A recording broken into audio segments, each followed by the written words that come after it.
Ushbu bug' parovozi 1942-yilda ishlab chiqarilgan.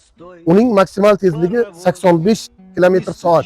Bu poyezdning umumiy og'irligi 97 tonna. U 1000 kilometrga 14 tonna ko'mir sarflaydi.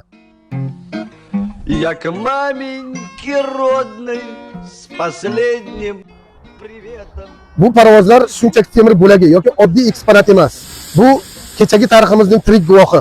Butun boshli O'zbekiston tarixiga bevosita guvoh bo'lgan eksponatlar.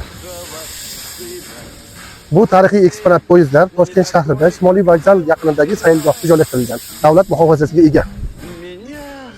Davlat tomonidan muhofaza qilinib, chiroyli muzeyga aylantirilgan ushbu Tomonxonada vokzal hozirgi kunda juda ko'p toshkentliklar va poytaxtimiz mehmonlari uchun ajoyib maskanga aylangan. Juda ko'pchilik yosh bolasi bilan kelyapti, o'zi chet elliklar tashrif buyuryapti. Faqat bitta muammo bor. U ham shundaki, mana har bitta poyezdni oldiga bitta tablichka osib, shu poyezd haqida ma'lumot, qachon ishlab chiqarilgan, uning yurgan kilometraji, yoqilg'i sarfi, nimalarga xizmat qilinganligi haqida yozib qo'yilsa, nur ustiga a'lo nur bo'lardi.